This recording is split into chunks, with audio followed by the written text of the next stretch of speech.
Hello बच्चों। आज हम पढ़ेंगे magnetic field pattern due to straight current carrying conductor. मतलब एक स्ट्रेट वायर में अगर हम करंट फ्लो करें तो उससे जो मैग्नेटिक फील्ड प्रोड्यूस होता है उसकी कैसी स्ट्रक्चर होती है, क्या किस टाइप से उसका मैग्नेटिक फील्ड वेरी करता है, मैग्नेटिक फील्ड की क्या प्रॉपर्टीज हैं, ये सब आज हम पढ़ने वाले हैं इसमें। तो देखें, magnetic field lines around straight current carrying wire are concentric circles whose centers lie on the wire and planes of circles are perpendicular to the wire। बच्चों यहाँ हमारे इस डायग्राम में हमने शो किया है कि एक वायर है जिसमें करंट अपवर्ड डायरेक्शन में जा रही है ना।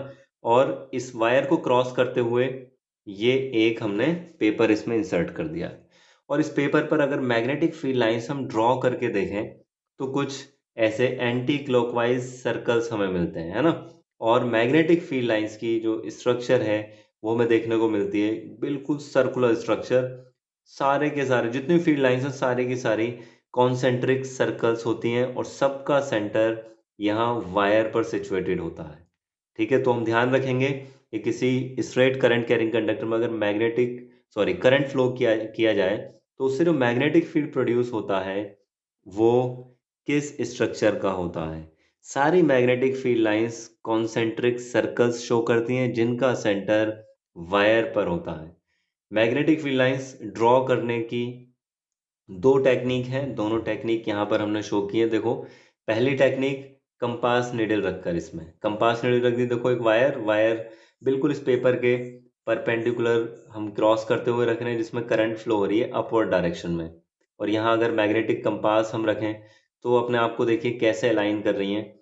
या इस वाली स्ट्रक्चर में देखें आयरन फिलिंग्स, आयरन पाउडर अगर यहाँ स्प्रिंकल कर दिया जाए करंट कैरिंग कंडक्टर के राउंड तो अपने आप को सर्कल्स की फॉर्म में अलाइन कर रहे हैं ना। सर्कल्स यहाँ पता चल रहे हैं, डायरेक्शन क्लॉकवाइज होगी या एंटी क्लॉकवाइज वो यहाँ पर हमें पता चल रही है।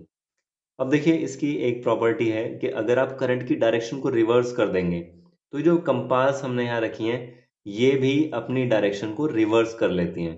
मतलब स्ट्रेट करंट कैरिंग कंडक्टर से जो मैग्नेटिक फील्ड प्रोड्यूस हो रहा है वो करंट की डायरेक्शन के अकॉर्डिंग अपनी डायरेक्शन चूज करता है। मतलब direction of magnetic field depends on direction of current. अब देखिए, direction of magnetic field produced by straight current carrying conductor, क्या डायरेक्शन रही, क्लॉकवाइज एंटी क्लॉकवाइज, ये हम बता सकते हैं बच्चों मैक्सवेल के राइट हैंड थंब रूल से। देखिए मैक्सवेल का राइट हैंड थंब रूल क्या है, इंपॉर्टेंट है आप लोगों के लिए, बहुत ज़्यादा एग्जाम के पॉइंट ऑफ व्यू से बहुत ज़्यादा इंपॉर्टेंट है आपके लिए। बहुत बार पूछा जाता है, इस बार भी ये बोर्ड के एग्जाम्स में आया था। देखिए इसके लिए आपको जो करंट कैरिंग कंडक्टर है, करंट कैरिंग वायर है, ये करंट कैरिंग वायर, इसको अपने हाथ में कुछ ऐसे पकड़ना है जैसे यहाँ पर ये हमने शो किया है डायग्राम में। फिंगर्स को वायर के अराउंड कर्ल कर लेना है, एनसर्कल कर लेना है। और जो थंब है इसको ऐसे रखना है कि करंट के अलोंग हो। मतलब वायर को ऐसे हमें होल्ड करके रखना है कि थंब करंट के अलोंग हो। थंब और करंट की डायरेक्शन आपको मैच कर देनी है।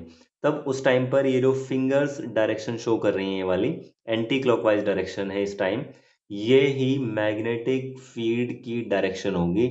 ये बता रही हैं इस टाइम कि मैग्नेटिक फील्ड लाइंस यहाँ पर एंटी क्लॉकवाइज डायरेक्शन में है। मैक्सवेल का एक और रूल है, इसका नाम है Maxwell right screw rule. Right screw, बच्चों हमने जितने भी स्क्रू अभी तक देखे हैं वो सभी राइट स्क्रू ही होते हैं। जैसे पानी का टैप, आप उसको देखें तो राइट स्क्रू है, उसको क्लॉकवाइज घुमाएंगे ऊपर से देखने पर वो डाउनवर्ड डायरेक्शन में मूव करेगा, एंटी क्लॉकवाइज घुमाएंगे तो अपवर्ड डायरेक्शन में मूव करेगा।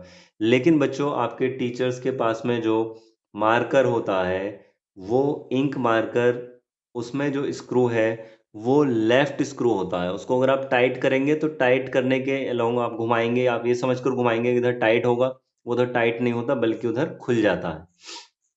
अब देखिए राइट स्क्रू रूल क्या है, आपको राइट स्क्रू को ऐसे घुमाना है कि वो करंट के अलोंग मूव करे। कैसे घुमाएं, इसमें डायग्राम में आप देखिए कि वो करंट के अलोंग मूव करे। कैसे घुमाना पड़ेगा, देखो यहाँ से हमें दिख रहा है क्लॉकवाइज घुमाना पड़ेगा। तो ये जो इसका डायरेक्शन ऑफ रोटेशन है इस टाइम, ये बता रहा है कि मैग्नेटिक फील्ड की क्या डायरेक्शन है। अगर आपने direction of motion of the screw direction of current से मैच कर दी है तब उस टाइम पर डायरेक्शन ऑफ रोटेशन वो ही मैग्नेटिक फील्ड की डायरेक्शन बताएगा। ठीक है, चलिए डायरेक्शन के लिए हो गया। अब इसकी प्रॉपर्टीज देख लें जरा। करंट कैरिंग कंडक्टर से जो मैग्नेटिक फील्ड प्रोड्यूस हुआ उसका मैग्नीट्यूड किस टाइप से चेंज होता है बच्चों। तो इसके लिए पहला हम देख रहे हैं कि इट इज डायरेक्टली प्रोपोर्शनल, मतलब magnitude of the magnetic field produce by straight current carrying wire is directly proportional to the current passing through the wire. मतलब अगर आप करंट ज्यादा फ्लो कराएंगे, करंट को इंक्रीज कर देंगे, तो मैग्नेटिक फील्ड भी स्ट्रांग हो जाता है। करंट को अगर आप घटा देंगे, डिक्रीज कर देंगे, तो मैग्नेटिक फील्ड की जो स्ट्रेंथ है, जो मैग्नीट्यूड है, वो डिक्रीज हो जाता है। तो इस टाइप का जो रिलेशन है, जब एक चीज बढ़ा रहे हैं दूसरी भी बढ़ रही है, एक डिक्रीज कर रहे हैं दूसरी भी डिक्रीज हो रही है, इसको बोलते हैं साइंस की लैंग्वेज में डायरेक्टली प्रोपोर्शनल। इसलिए वर्ड हमने यहां पर यूज किया डायरेक्टली प्रोपोर्शनल। ठीक है। सेकंड पॉइंट है कि अगर आप वायर से दूर जाएंगे, वायर से डिस्टेंस आप बढ़ा दें, तो मैग्नेटिक फील्ड डिक्रीज होता चला जाएगा। आप जैसे मैग्नेटिक फील्ड मेजर करके देख रहे हैं, एक बार तो जैसे ये वायर है, इसमें करंट फ्लो हो रही है ऐसे, एक बार आप इस वाले पॉइंट पर चेक करें मैग्नेटिक फील्ड कितना है, पॉइंट पी नाम दे दिया हमने इसको, और एक बार आप इस वाले पॉइंट पर चेक करें, इसका नाम दे दिया पॉइंट आर। तो बच्चों आपको ये पता चलेगा कि पॉइंट आर पर मैग्नेटिक फील्ड वीक है, पॉइंट पी पर स्ट्रांग है।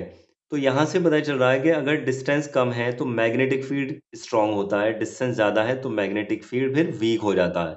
सेम ऐसे जैसे आप मैग्नेट से खेलते हो, तो आपने देखा है मैग्नेट के आसपास अगर पास में कोई आयरन नेल लेकर आएंगे, आयरन का कोई भी ऑब्जेक्ट लेकर आएंगे, तो बहुत तेजी से, बहुत ज्यादा फोर्स से स्ट्रांगली अट्रैक्ट करता है उसको, है ना। लेकिन अगर आप दूर रखेंगे, थोड़ा सा दूर रखेंगे आयरन नेल को या किसी आयरन ऑब्जेक्ट को, तो उस टाइम पर अट्रैक्शन बहुत कम होता है बच्चों।